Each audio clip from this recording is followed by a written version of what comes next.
आदरणीय बंधुओं, माताओं व मेरी प्यारी बहनों, राधे राधे। आपका हमारे YouTube चैनल पर बहुत बहुत स्वागत है। बंधुओं, आज हम इस वीडियो में अधिक मास महात्म का 22वां अध्याय सुनेंगे, जिसे सुनने सुनाने से भगवान पुरुषोत्तम की कृपा से दुख दरिद्र का नाश होता है, पापों से मुक्ति मिलती है, शुभ फलों की प्राप्ति होती है, मन चित्त प्रसन्नता को प्राप्त करता है, व जीवन में किसी वस्तु की कोई कमी नहीं रहती। महात्म सुनने के बाद यदि आप हमारे चैनल पर नए हैं तो कृपया हमारे चैनल को सब्सक्राइब करें, बेल आइकन को प्रेस करें ताकि हमारी वीडियो की नोटिफिकेशन सबसे पहले आप तक पहुंचे। वीडियो को शेयर व लाइक भी जरूर करें। बंधुओं, कल तक की कथा में हमने सुना कि राजा दृढ़धनवा ऋषि वाल्मीकि जी से पुरुषोत्तम मास के व्रत, नियम, पूजा विधि, दान व धर्म का ज्ञान प्राप्त कर रहे हैं। आज के अध्याय में हम सुनेंगे कि राजा ऋषि से पुरुषोत्तम मास में दीपदान का क्या महत्व है पूछ रहे हैं। आइए अब सुनते हैं आज की कथा। राजा बोले, हे मुनि श्रेष्ठ, पुरुषोत्तम मास में दीपदान का क्या महत्व है, कृपया कर कहिए। वाल्मीकि जी बोले, हे राजन, जिस पाप नाशनी कथा को सुनने से 5 प्रकार के पाप दूर हो जाते हैं, उसे सुनो।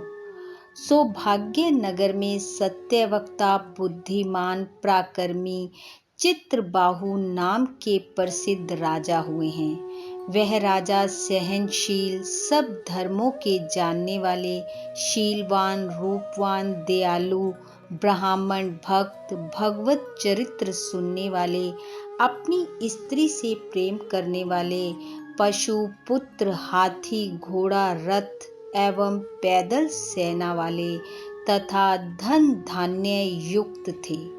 अपनी रानी के साथ वह राजा पृथ्वी का शासन कर रहे थे। वह श्री कृष्ण के अतिरिक्त और देवता को नहीं मानते थे। एक दिन चित्रबाहु ने दूर से आते हुए मुनि श्रेष्ठ अगस्त्य जी को देखा। तब दंडवत प्रणाम करके विधि पूर्वक उनका पूजन किया और प्रेम पूर्वक उन्हें आसन पर बिठाकर विनय पूर्वक राजा बोला, हे मुनि श्रेष्ठ, आज मेरा जन्म, राज्य, भवन सब सफल हुए, जो श्री कृष्ण सेवक आप मेरे यहाँ पधारे। राजा बोला, हे मुनि, तारों की चमक तभी तक है जब तक सूर्य उदय न हो। इसी प्रकार अन्य ब्राह्मण तभी तक पूजनीय हैं जब तक वैष्णव ब्राह्मण ना हो। अगस्त्य जी बोले, हे चित्रबाहु, तुम धन्य हो तथा तुम्हारी प्रजा धन्य है, जो तुम सरीखे वैष्णव राजा से रक्षित है। भले आदमी उसे ही राजा कहते हैं जो श्री कृष्ण के चरण का आश्रय हो। उसके ही राज्य में प्रजाजन सुखी होते हैं। हे राजन, आज मेरे नेत्र सफल हुए जो तुमको देखा, तथा वाणी सफल हुई जो तुम्हारे साथ बातचीत की। इस राज्य का आप सुखपूर्वक पालन कीजिए, यही मेरी आज्ञा है। अब मैं जाता हूँ। नारायण बोले। इस प्रकार कहकर जब अगस्त्य ऋषि जाने को तैयार होने लगे, तब राजा चित्रबाहु की पतिव्रता रानी ने आकर उन्हें भक्ति पूर्वक प्रणाम किया। ऋषि ने उन्हें सौभाग्यवती भव का आशीर्वाद दिया। मुनि को सिर झुकाकर हाथ जोड़कर पुनः चित्रबाहु बोले, हे ऋषिवर, मेरे पास अटूट संपत्ति, अकंटक राज्य, पतिव्रता, आज्ञाकारिणी स्त्री है। यह सब सुख मुझे किस पुण्य के प्रभाव से प्राप्त हुए हैं? श्री नारायण बोले, जब राजा ने इस प्रकार मुनि से निवेदन किया, तब मुनि एकाग्र मन से ध्यान कर बोलने लगे। अगस्त्य जी बोले, हे राजन, मैंने तुम्हारे पूर्व जन्म का सब चरित्र जान लिया है। वह सब इतिहास मैं तुमसे कहता हूँ, सुनो। पूर्व जन्म में चमत्कार नामक नगर में तुम शूद्र जाति में मणिग्रीव नाम से प्रसिद्ध थे और जीव हिंसा करने में लगे रहते थे। नास्तिक, दुष्ट स्वभाव, पराई स्त्रियों को छीनना, किए हुए उपकार को न मानने वाले, शिष्टाचार रहित तुम स्वभाव से ही थे। और जो इस समय यह स्त्री है, यही पूर्व जन्म में मन कर्म वचन से पति परायण तुम्हारी स्त्री थी। पाप कर्म के कारण तुम्हें तुम्हारे भाई बांधवों ने जाति से अलग कर दिया था। राजा ने भी इसी अपराध के कारण तुम्हारा धन छीन लिया था, और जो कुछ बाकी धन बचा था वह जाति के भाइयों ने तुमसे छीन लिया। इस प्रकार धन नष्ट होने पर तुम्हारी पुनः बहुत से धन पाने की इच्छा हुई। धन नाश होने पर भी इस सती स्त्री ने तुमको नहीं छोड़ा, किंतु अन्य जनों से तिरस्कृत होने के कारण तुम नगर छोड़कर वन में चले गए। वन में जीवों को मारकर अपना निर्वाह करने लगे। हे राजन, उस समय भी तुम्हारी पत्नी तुम्हारे साथ थी।